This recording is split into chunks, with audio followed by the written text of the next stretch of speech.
बिस्मिल्लाहिर्रहमानिर्रहीम। अस्सलामुअलैकुम। मैं हूं आपका ट्यूटर ज़ीशान अशरफ और आप देख रहे हैं हमारा YouTube channel tutor Zeeshan online. उम्मीद है कि आप सब लोग खैरियत से हों। शुरू करते हैं आज का लेक्चर। इस लेक्चर का टॉपिक है फॉरवर्ड लिस्ट इन STL। इस लेक्चर के अंदर मैं आपको फॉरवर्ड लिस्ट के मुतालिक तफसील के साथ बताऊंगा कि STL के अंदर फॉरवर्ड लिस्ट कंटेनर क्या है, इसको किस तरह से डिक्लेयर करते हैं, इसको किस तरह से वैल्यू असाइन करते हैं, इसके ऊपर कौन कौन से फंक्शंस परफॉर्म करते हैं और ये किस मकसद के लिए यूज होता है, इसको लिस्ट कंटेनर के साथ कंपेयर करेंगे और लास्ट के ऊपर एक प्रैक्टिकल एग्जांपल के साथ फॉरवर्ड लिस्ट को इंप्लीमेंट करूंगा। Forward list is a sequential container. Forward list भी sequential container है. It stores element in non-contiguous form. Forward list के अंदर elements भी non-contiguous form के अंदर store होते हैं, यानी कि वो साथ साथ नहीं है बल्कि dispersed हैं. Its ability to resize itself automatically when an element is inserted or deleted. इसका size भी automatically resize होता रहता है जब भी उसके अंदर element insert होगा या delete होगा. It introduced from C++11. इसको C++11 मोड के साथ इंट्रोड्यूस करवाया गया था.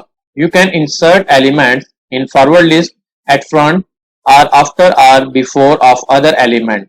Forward list के अंदर एलिमेंट्स को फ्रंट के ऊपर इंसर्ट किया जा सकता है या किसी और एलिमेंट के बाद या उससे पहले भी इंसर्ट किया जा सकता है. सिमिलरली फ्रंट पोजीशन से डिलीट भी किया जा सकता है या किसी और एलिमेंट के बिफोर या आफ्टर पोजीशन से भी रिमूव किया जा सकता है, लेकिन इसके अंदर लास्ट वाले एलिमेंट को रिमूव नहीं किया जा सकता. Basically it works like a singly link list. बुनियादी तौर पे इसकी वर्किंग सिंगली लिंक लिस्ट की तरह है. सिंगली लिंक लिस्ट को STL की लाइब्रेरी के बगैर भी इंप्लीमेंट किया हुआ है. डिस्क्रिप्शन के अंदर उसका लिंक मौजूद है. इससे प्रीवियस लेक्चर के अंदर हमने लिस्ट कंटेनर को देखा था जिसकी वर्किंग डबली लिंक लिस्ट की तरह थी. Forward list singly link list की तरह काम करती है. सिंगली लिंक लिस्ट और डबली लिंक लिस्ट के अंदर क्या डिफरेंस है, फॉरवर्ड लिस्ट और लिस्ट कंटेनर्स को कंपेयर करते हैं और इनके डिफरेंसेस को समझने की कोशिश करते हैं. Singly link list versus doubly link list. Previous lecture के अंदर हमने लिस्ट कंटेनर को देखा था जो कि डबली लिंक लिस्ट की तरह वर्क कर रही थी. डबली लिंक लिस्ट के अंदर एक नोड 3 फील्ड के ऊपर मुश्तमिल था. 2 उसके अंदर लिंक फील्ड होती हैं और एक उसके अंदर इन्फो फील्ड होती है. इन्फो फील्ड के ऊपर डाटा होता है जबकि लिंक फील्ड के अंदर दूसरे नोड्स का एड्रेस होता है. डबल लिंक लिस्ट के अंदर उसके फर्स्ट लिंक फील्ड के अंदर प्रीवियस नोड का एड्रेस होता है जबकि उसके सेकंड लिंक फील्ड के अंदर उसे नेक्स्ट नोड का एड्रेस होता है. डबल लिंक लिस्ट के अंदर दोनों डायरेक्शन के अंदर मूव किया जा सकता है जबकि इसके मुकाबले में फॉरवर्ड लिंक लिस्ट जो कि सिंगली लिंक लिस्ट की तरह यूज होती है उसके अंदर एक नोड 2 फील्ड के ऊपर मुश्तमिल होगा. एक उसके अंदर इन्फो फील्ड होगी जबकि दूसरी उसके अंदर लिंक फील्ड होगी. लिंक फील्ड के अंदर नेक्स्ट नोड का एड्रेस होगा और इन्फो फील्ड के ऊपर डाटा है. फॉरवर्ड लिस्ट के नोड के अंदर एक फील्ड कम है, लिहाजा फॉरवर्ड लिस्ट के नोड का मेमोरी के अंदर साइज कम होगा as compare to list node. Single link list के अंदर आप सिर्फ और सिर्फ फॉरवर्ड डायरेक्शन में ही मूव कर सकते हैं. फॉरवर्ड लिस्ट के अंदर बैक साइड के ऊपर अगर मूव करना चाहे तो इसके अंदर पॉसिबिलिटी नहीं है क्योंकि इसके अंदर नेक्स्ट नोड का ही सिर्फ और सिर्फ एड्रेस होता है, जबकि इसके मुकाबले में लिस्ट के अंदर प्रीवियस नोड और नेक्स्ट नोड दोनों का एड्रेस होता है. आप प्रीवियस नोड के ऊपर भी मूव कर सकते हैं और नेक्स्ट नोड के ऊपर भी मूव कर सकते हैं. लिस्ट और फॉरवर्ड लिस्ट के अंदर ये डिफरेंसेस हैं. अब एक एग्जांपल के साथ फॉरवर्ड लिस्ट को समझने की कोशिश करते हैं. प्रैक्टिस प्रॉब्लम है जिसके अंदर फॉरवर्ड लिस्ट को इंप्लीमेंट करना है. प्रॉब्लम ये है, write a program in C++ to initialize an integer type of forward list, assign values, insert at front, after and before of other element, remove at front and display results on the screen. C++ के अंदर एक program बनाएं जिसके अंदर एक integer data type की forward list को declare करवाएं, उसको वैल्यूज असाइन करें, उसकी फ्रंट पोजीशन के ऊपर वैल्यू को इंसर्ट करें और किसी एलिमेंट से पहले और किसी एलिमेंट के बाद में वैल्यूज को इंसर्ट करें, फ्रंट के ऊपर से एलिमेंट को रिमूव करें और रिजल्ट्स को स्क्रीन के ऊपर डिस्प्ले करें. Initialize integer type of forward list. Integer data type की फॉरवर्ड लिस्ट को डिक्लेयर करवाएंगे, जिसके लिए STL की लाइब्रेरी के अंदर फॉरवर्ड लिस्ट को इनिशियलाइज करवाने के लिए फॉरवर्ड लिस्ट की क्लास मौजूद है, जिसको यूज करते हुए इसका एक होल्डिंग ऑब्जेक्ट क्रिएट करेंगे। उसके बाद इसको वैल्यूज असाइन करेंगे। इसको वैल्यूज असाइन करने के लिए असाइन का फंक्शन यूज करेंगे।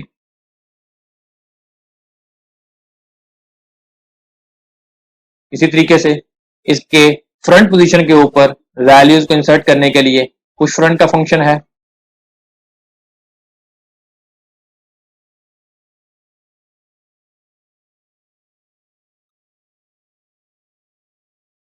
और किसी एलिमेंट के बाद में अगर डेटा को इंसर्ट करना है तो उसके लिए इंसर्ट आफ्टर का फंक्शन है।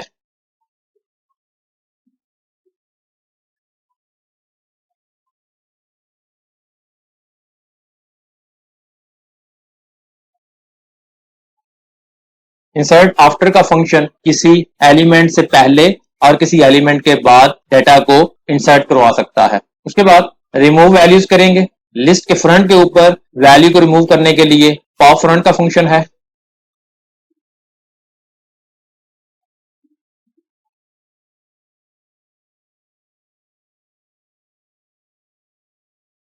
और किसी एलिमेंट से पहले या उसके बाद में डेटा को रिमूव करने के लिए अरेज आफ्टर का फंक्शन है।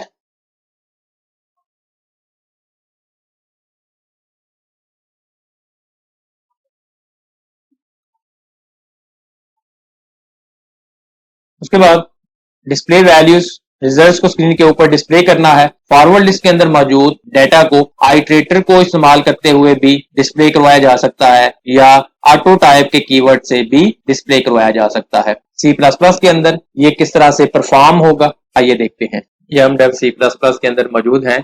कोड स्क्रीन के ऊपर लिखा हुआ है। इसको मैं लाइन बाय लाइन एक्सप्लेन करता हूँ। उसके बाद इसको step by step dry run करूंगा और लास्ट के ऊपर इसको कंपाइल और रन करके रिजल्ट स्क्रीन के ऊपर डिस्प्ले करूंगा। सबसे पहले हेडर फाइल्स को इंक्लूड करना है। आप देख रहे हैं फॉरवर्ड लिस्ट क्लास के लिए फॉरवर्ड लिस्ट की हेडर फाइल को इंक्लूड किया है। ग्लोबली फॉरवर्ड लिस्ट क्लास के साथ इंटीजर डेटा टाइप का एक होल्डिंग ऑब्जेक्ट जिसका नाम माई लिस्ट है डिक्लेयर करवाया। क्लास के कीवर्ड के साथ माई क्लास को डिफाइन किया। क्लास को स्टार्ट किया। पब्लिकली 3 मुख्तलिफ फंक्शंस के प्रोटोटाइप को डिफाइन किया। एक सिंपल फंक्शन जिसकी रिटर्न टाइप वाइड है। फंक्शन का नेम असाइन है, विदाउट पैरामीटर है। एक और फंक्शन जिसकी रिटर्न टाइप वाइड है, जिसका नेम डिस्प्ले है, ये भी विदाउट पैरामीटर है। और थर्ड फंक्शन जिसकी रिटर्न टाइप वाइड, जिसका नेम वर्किंग, ये भी विदाउट पैरामीटर है। ये 3 फंक्शंस के प्रोटोटाइप को डिक्लेयर किया। इन तीनों फंक्शंस को क्लास के नेम और स्कोप रेजोल्यूशन ऑपरेटर के साथ क्लास से बाहर डिफाइन करना है। माई क्लास को क्लोज किया। इंट मेन फंक्शन को स्टार्ट किया। माई क्लास का ऑब्जेक्ट ओबीजे मेमोरी के अंदर डिक्लेयर करवाया। ऑब्जेक्ट के साथ असाइन के फंक्शन को कॉल किया। ऑब्जेक्ट के साथ डिस्प्ले के फंक्शन को कॉल किया। ऑब्जेक्ट के साथ वर्किंग के फंक्शन को कॉल किया। रिटर्न 0 और मेन फंक्शन को क्लोज कर दिया। असाइन के फंक्शन को क्लास के नेम और स्कोप रेजोल्यूशन ऑपरेटर के साथ डिफाइन किया। फंक्शन को स्टार्ट किया। इस फंक्शन के अंदर फॉरवर्ड लिस्ट को वैल्यूज असाइन करेंगे। माई लिस्ट के साथ असाइन के फंक्शन को कॉल किया, जिसके अंदर मुख्तलिफ डाटा को पास किया असाइन करने के लिए। 3 वैल्यूज 1, 3 एंड 2 इसके अंदर पास की। फॉरवर्ड लिस्ट के कंटेनर के अंदर 3 वैल्यूज ऐड हो जाएंगी। असाइन के फंक्शन को क्लोज किया। क्लास के नेम और स्कोप रेजोल्यूशन ऑपरेटर के साथ डिस्प्ले के फंक्शन को डिफाइन किया। वैल्यूज को डिस्प्ले करवाने के लिए फंक्शन को स्टार्ट किया। रेंज बेस्ड फॉर लूप है, जिसके अंदर इंटीजर डेटा टाइप का आई वेरिएबल डिक्लेयर करवाया, जिसको स्टार्ट रेंज से माई लिस्ट की एंड रेंज तक वैल्यूज असाइन होती जाएंगी। सी आउट के साथ टैब के डिस्टेंस के साथ आई को डिस्प्ले करवा देंगे। डिस्प्ले के फंक्शन को क्लोज किया। क्लास के नेम और स्कोप रेजोल्यूशन ऑपरेटर के साथ वर्किंग के फंक्शन को डिफाइन किया। फंक्शन को स्टार्ट किया। सी आउट के साथ न्यू लाइन के ऊपर मैसेज डिस्प्ले होगा।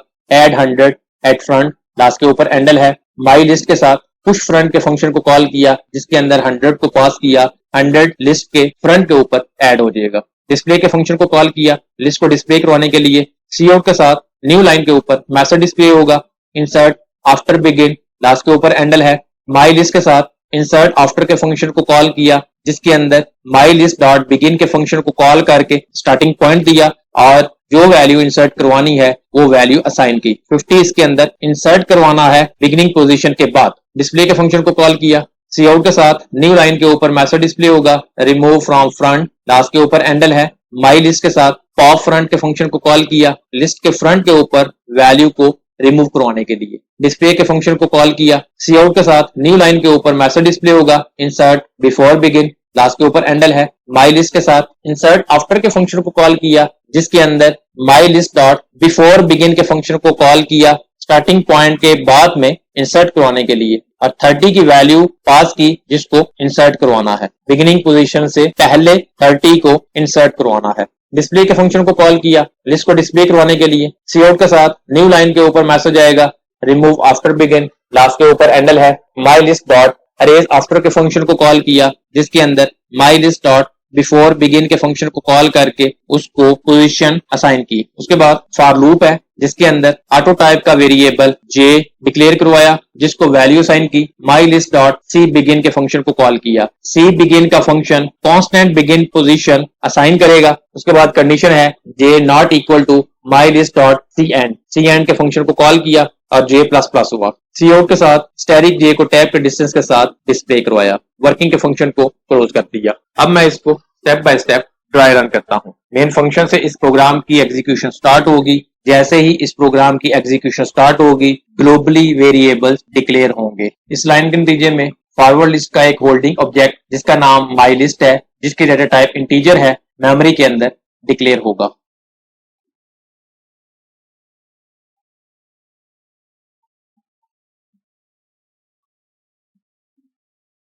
मेमोरी के अंदर इसका साइज 4 बाइट है। उसके बाद माई क्लास का एक ऑब्जेक्ट जिसका नाम ओबीजे है, मेमोरी के अंदर डिक्लेयर होगा।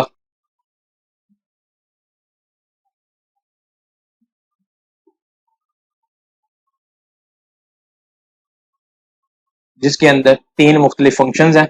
ऑब्जेक्ट के साथ असाइन के फंक्शन को कॉल किया, कंट्रोल यहां से जंप करेगा और असाइन के फंक्शन के ऊपर मूव करेगा। कंट्रोल असाइन के फंक्शन के ऊपर आया। इस फंक्शन के अंदर असाइन के फंक्शन को कॉल किया वैल्यू को असाइन करने के लिए, जिसके अंदर 3 वैल्यूज असाइन की, 1, 3 एंड 2।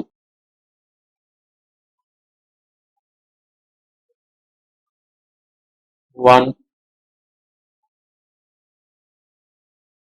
3 एंड 2 इनका आपस में लिंक है। उसके बाद कंट्रोल वापस मूव करेगा। ऑब्जेक्ट के साथ डिस्प्ले के फंक्शन को कॉल किया, कंट्रोल यहां से जंप करेगा और डिस्प्ले के फंक्शन के ऊपर मूव करेगा। कंट्रोल डिस्प्ले के फंक्शन के ऊपर आया। इस फंक्शन के अंदर इंटीजर टाइप का एक आई वेरिएबल डिक्लेयर होगा,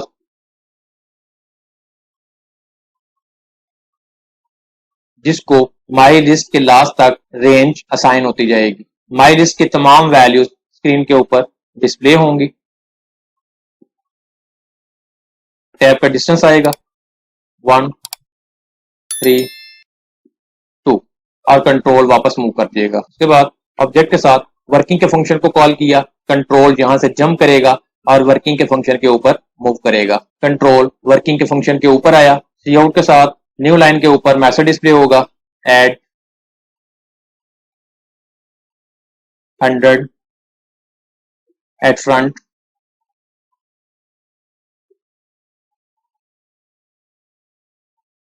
माई लिस्ट के साथ पुश फ्रंट के फंक्शन को कॉल किया, जिसके अंदर 100 की वैल्यू को पास किया। 100 की वैल्यू लिस्ट के फ्रंट के ऊपर ऐड हो जाएगी।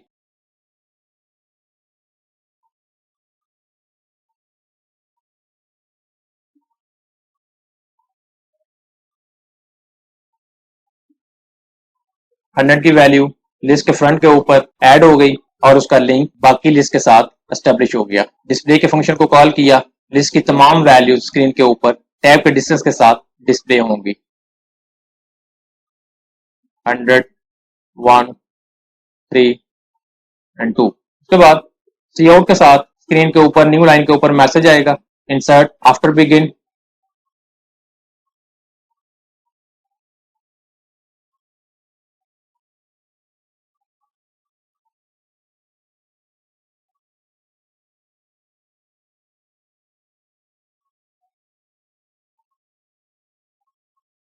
लास्ट के ऊपर हैंडल है।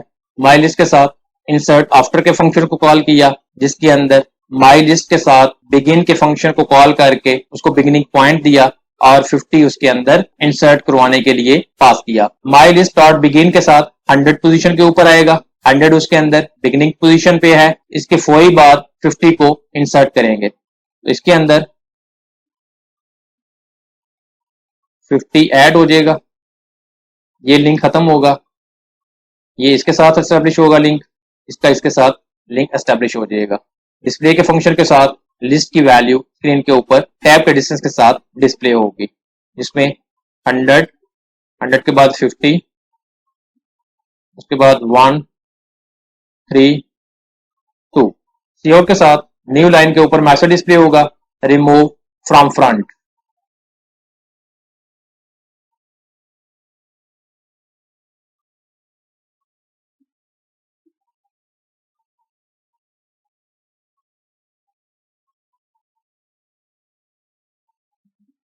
माई लिस्ट के साथ पॉप फ्रंट के फंक्शन को कॉल किया, पॉप फ्रंट का फंक्शन लिस्ट के फ्रंट के ऊपर जो वैल्यू है उसको रिमूव कर देगा। 100 लिस्ट के फ्रंट के ऊपर है, इसको रिमूव किया, उसके बाद 50 है, 50 के साथ लिंक एस्टेब्लिश हो जाएगा।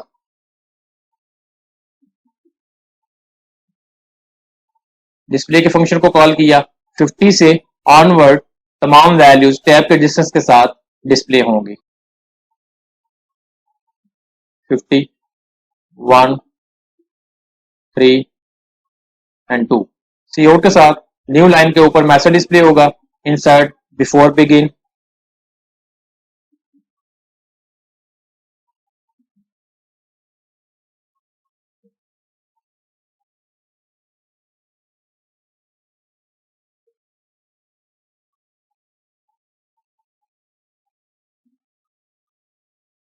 क्लास के ऊपर एनएल है।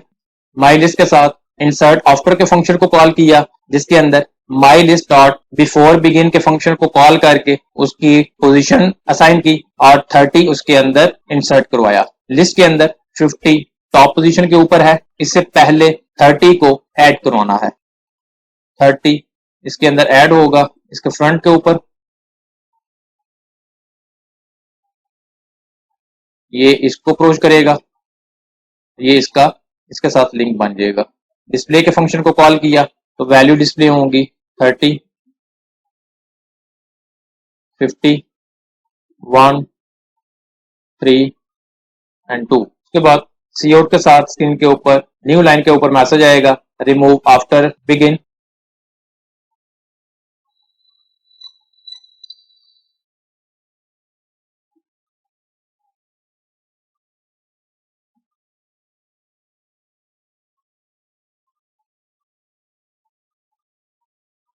क्लास के ऊपर एंडल है।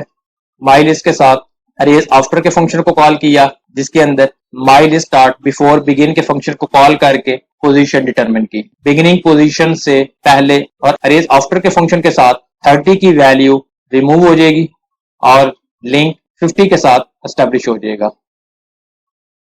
उसके बाद फॉर लूप है। इस फंक्शन के अंदर ऑटो टाइप का जे वेरिएबल डिक्लेयर होगा और जिसको माई लिस्ट के साथ सी बिगिन के फंक्शन को कॉल करके कांस्टेंट बिगिन पोजीशन असाइन की, जो कि 50 की है। उसके बाद कंडीशन है जब तक लास्ट रेंज नहीं आ जाती जे प्लस प्लस होता जाएगा और सी आउट के साथ सारी की सारी लिस्ट स्क्रीन के ऊपर डिस्प्ले होगी।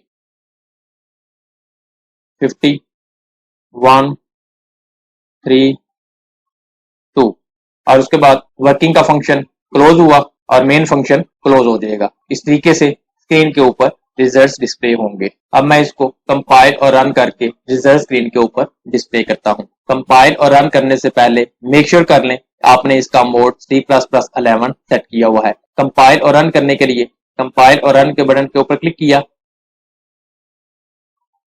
जैसे ही प्रोग्राम रन हुआ स्क्रीन के ऊपर रिजल्ट्स आ गए। 3 नोड उसके अंदर इंसर्ट हुए थे, डिस्प्ले हुए। Add 100 at front position, 100 front के ऊपर ऐड हुआ। इंसर्ट आफ्टर बिगिन, 100 के बाद 50 ऐड हुआ। रिमूव फ्रॉम फ्रंट, 100 की वैल्यू फ्रंट से रिमूव हो गई। इंसर्ट बिफोर बिगिन, 30 की वैल्यू फ्रंट से पहले ऐड हुई। रिमूव आफ्टर बिगिन, 30 की वैल्यू फ्रंट से रिमूव हो गई। बिल्कुल उसी तरीके से जिस तरह हमने उसको step by step dry run किया था। प्रेस एनी की टू कंटिन्यू। आपने देखा कि किस तरह से फॉरवर्ड लिस्ट कंटेनर को डिक्लेयर करवाते हैं, उसको किस तरह से वैल्यू असाइन करते हैं और कौन कौन से फंक्शन उसके ऊपर परफॉर्म होते हैं। फॉरवर्ड लिस्ट फॉरवर्ड पोजीशन के अंदर ही मूव कर सकती है, जो कि सिंगल लिंक लिस्ट की तरह वर्क करती है। और आपने देखा कि सिंगल लिंक लिस्ट को फॉरवर्ड लिस्ट कंटेनर के साथ किस तरह इजीली परफॉर्म किया जा सकता है। अगर आपका कोई क्वेश्चन हो तो कमेंट सेक्शन के अंदर पूछ सकते हैं। अगर आपको हमारी ये वीडियो पसंद आई हो तो इसको लाइक करें, शेयर करें, कमेंट सेक्शन में अपनी राय का इजहार करें और अगर अभी तक आपने हमारे चैनल को सब्सक्राइब नहीं किया तो सब्सक्राइब के बटन पर क्लिक करके साथ घंटी के निशान को दबा दें ताकि हमारी आने वाली हर वीडियो का आपको फौरन पता चल जाए। अपना बहुत सारा ख्याल रखिएगा। अल्लाह हाफिज।